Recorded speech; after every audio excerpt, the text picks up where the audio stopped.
Hey guys, Evan Reddit here, back with another Reddit read series. We're here with ProRevenge, so let's get right into it, shall we?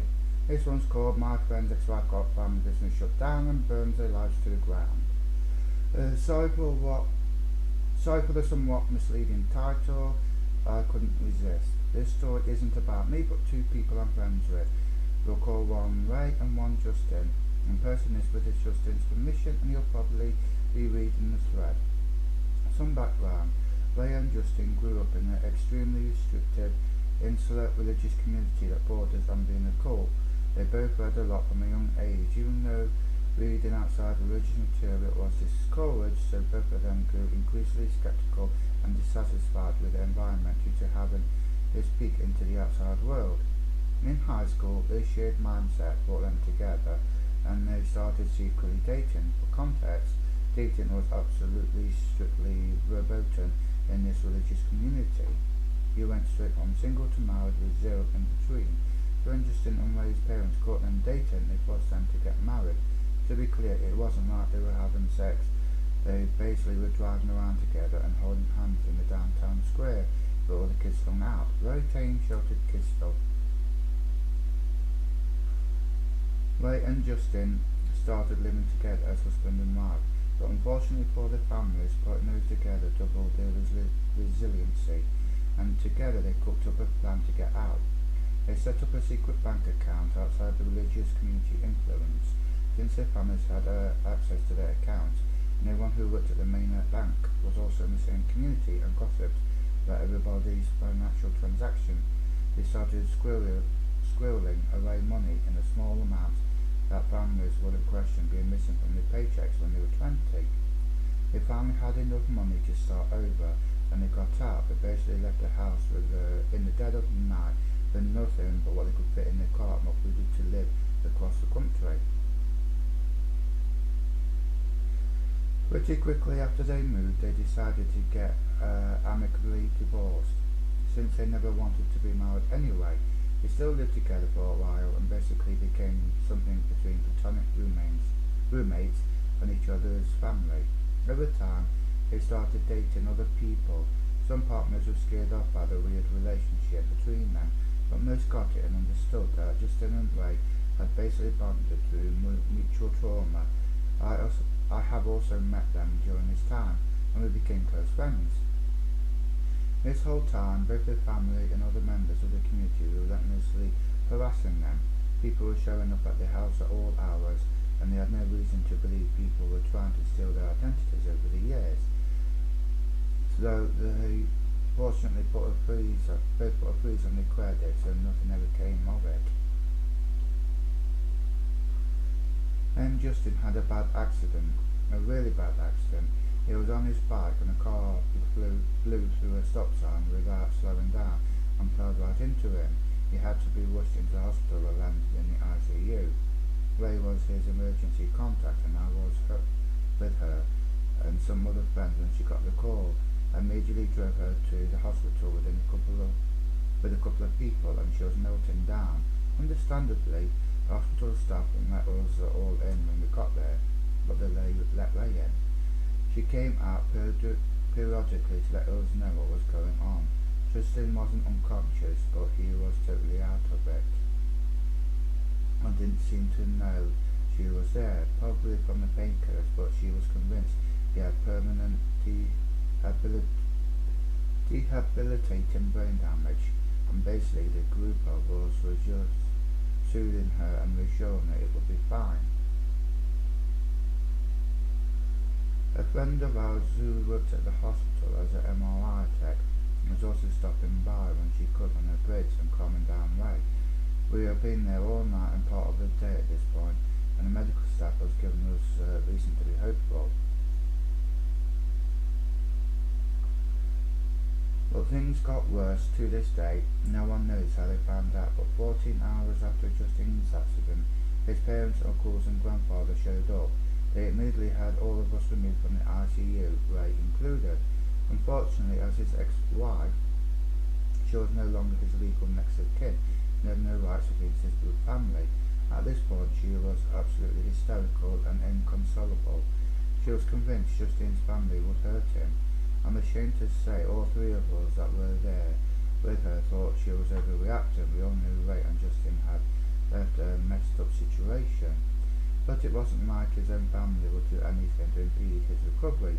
She was getting angry with trying to calm her down and try to explain that, according to their religion, she and Justine deserved punishment from God, and the only greatest suffering could prompt relenting and redemption. She said their families embraced this thinking and wanted them to suffer because it would prove that they did the wrong thing by leaving, and suffering would drive them back to the fold. She said as long as Justine was with his family, he wouldn't be safe. Our friend who worked for the hospital came and found Ray at that point. She made Ray swear up and down she wouldn't tell anyone she told her this because she could get in deep trouble for releasing privileged information to someone unauthorized. But she caught wind that Justine's parents were aggressively demanding the hospital release him into their care, and they were involving lawyers. The hospital was currently refusing because Justine wasn't stable enough to leave. But our friend warned Ray that as soon as Justine got to be stable, all the lawyers scared the hospital enough. It's possible the parents would be able to take Justine.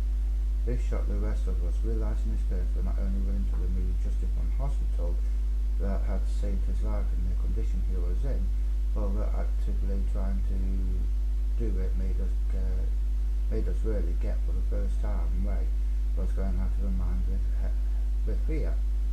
At this point, Ray snapped into a do-or-die mode, convinced that Justine was about to literally die if she didn't act. She decided she would do anything in her power to start a fire at home so that Justine's family would want to run back to pull it out. And this wasn't too hard because she had a lot of dirt on the whole community she came from. Like a mad one, she started blowing a whistle all over Justine's family. She called the IRS fraud hotline, oh dear, and detailed all the ways her family business was committing tax fraud. She submitted her ATF tip about the same family business was illegally selling firearms, oh dear, without a license and without following the proper protocols, and was normally selling guns to convicted felons. Ooh, they are in big trouble now. She reported one of Justine's uncles for owning several guns as a convicted felon. She also reported Justine's mom's unlicensed daycare business, which was apparently extremely shady, including having about 30 children packed into one house, with Justine's mom as the only adult, and many of the childcare duties being farmed out to Justine's 12 and 14-year-old sisters. She called CPS Justine's uncles and his parents were keeping their children out of school and for physical abuse in one uncle's case. In all these reports, she provided extensive details. She finished her calls and emails and she waited. We all waited for several hours and nothing happened. Then, miraculously, Justine became lucid enough to understand what was going on and made his own decisions, and he kicked his family out again. From there began a slow but steady path to recovery. In all, the relief and excitement to see Justine on the mend. We had almost forgotten about Ray's campaign of desperation until a couple of weeks later when the screaming voicemails started pouring in. Both of them. First, the business was being investigated by the IRS. Then it was being investigated for illegal firearms dealing. Then the daycare was getting investigated. At first, Ray felt a little guilty, but then she was like, you know what, no regrets, they would just kill Justine. From what they have been able to piece together in the year and a half since this happened, their business has gone under and the daycare is shuttered. The uncle is 6 months into a new 5-year prison sentence for firearms possession. CPS investigated, which scared the crap out of the family, but nothing really came of it, which is especially sad in the case of the cousins being physically abused.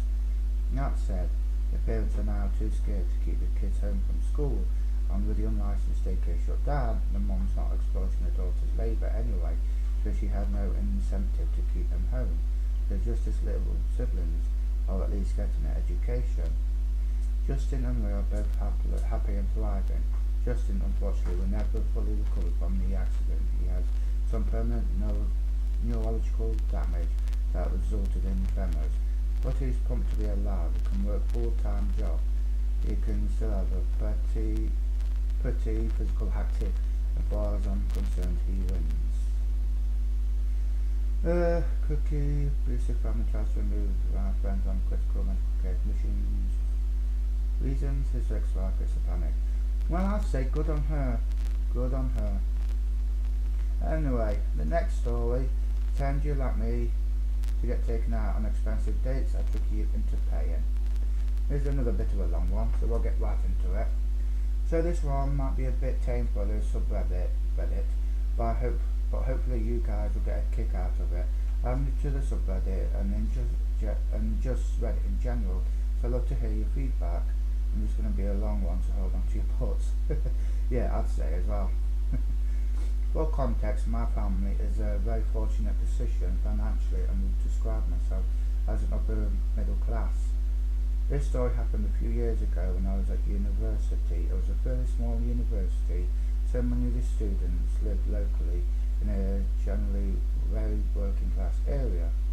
I also have a twin brother who goes to different universities nearby. There is a small part to play in this story also. I have never really had much luck with dating due to having some pretty niche hobbies and interests, so it's hard to find people that I can relate to and really click with. But I would always get on and remain friends with people if things didn't work out. I ended up dating a few girls on the uni netball team. They all seemed nice, but again it was clear they were not a great match. Because I stayed on good terms with everyone, I ended up spending a lot of time around the people I had previously dated. But just as friends, consequently, most people on the netball team were familiar with me. Enter the greedy girl, Gigi. She was a bit of an outlier in the team and didn't speak much. Nobody knew much about her. One day she comes up to me and asks me out on a date. There was a nice surprise, as I was normally the one asking, so I said yes, as I had no reason to dislike her at this point. After I said yes, we chat for a bit and she keeps trying to shoehorn into conversation the fact that she, like many others around here, doesn't have a lot of money. I really didn't think about it too much at the time, but in hindsight it was obvious. To keep the story short, I won't explain the date. It went on 3 before I realised how greedy she was. What you guys need to know is that I paid for everything on every date. But I didn't mind doing this. We normally went out on weekends. One day I was at the library trying to get some work done. The desks had tall partitions between them for independent work, but whispering was still allowed in the area. Through the partition in front of me I hear Gigi's voice, whispering to her friend. I began to stand up to say hi, but stopped myself to listen to the conversation before my head nosed over the top. She was talking about me, calling me things like a posh, but saying she was going to let me take her on a few more dates because I took her to fancy bars and bought her expensive drinks. I thought about it and realised that she had always gone for the most expensive drinks in our dates so far, so I decided it was time for some revenge. I left the library without being seen. A few days later, I actually saw her driving a brand new BMW Z4, so she was pretty damn rich herself. The best and fanciest bar in town was owned by my best friend and her family. It was a small bar, but very high-end, with some drinks being over £15 for a very small drink. Therefore, not many students went in, but if you were invited there on a date, it was a special one. I spoke to my friend whose family owned the bar and got her in on my plan for revenge, ensuring she would have my back if things went wrong. I was pretty paranoid about getting caught because I planned on tricking Gigi into paying for everything that night, up to a total of the cost of all the previous dates combined in excess of £250. To cover my tracks, I asked my twin brother if he wanted to go out with my friends to the pub, telling him my plan, and I would give him some money if he went out dressed like me and with his hairstyle the same. I also told him to take plenty of pictures with my friends so I had an alibi. The night of the date came around, the bar was busy, but we managed to get a table and immediately lied to her, saying I'd forgotten my card, but if she paid I'll transfer the money later. She agreed. I had done this for real on the second date and paid her back as soon as I got home. She knew I was reliable. I told her to stay sat down and save the table while I went and ordered drinks. and the biggest and fanciest tapas plate on the menu from the bar. My friend, pretending she didn't know me as agreed, served me the drinks. Gigi seemed to be in disbelief at my generosity and pretended that she was having one of the best days of her life. I also pretended to be enjoying it, continued to buy expensive food and drink until I'd nearly spent the target $250 on her card. The dessert section of the bar's menu is titled Just Desserts. Finding this oddly appropriate for my revenge, I asked her if she wanted just desserts. Pointed to the menu, she laughed and said yes. So I went up to the bar once again with a card and ordered 2 of the super deluxe chocolate fudge cakes. I told my friend to keep one for herself when her shift ends, and if they could write FU on top of Gigi's. The bar has candles with letters on for candles, etc. I then returned to Gigi, handed her card back and told her I was going to the gents' bathroom. I left and never repaid the money and went to join my mates and brothers at the pub. Gigi confronts me in front of the netball team a few days later, but I just acted confused, telling her I was out with my friends that night and showed her the selfies my brother had taken with my mates. When she tried to argue with me, the entire netball team took my side and stopped speaking to Gigi. Has since left the netball team, from what I can tell. I don't think she has many friends now. I had a fantastic night of revenge with fine food and drink, all at her expense. My friend got a fudge cake, my brother got some money, and all the lads got to go to the pub. All in all, I found it super satisfying, as everyone but Gigi was happy. Hope you guys enjoyed the story, as it was a long one. Well, I can certainly say, if you're going to be a gold digger, then expect at some point in the future somebody's going to get revenge for your gold digging. Never a good thing. But anyway guys, that's all the time I've got for now. If you enjoyed today's video, then please do leave a like. If you'd like to see more, then don't forget to subscribe. But until then, I shall see you all in the next video. Bye bye.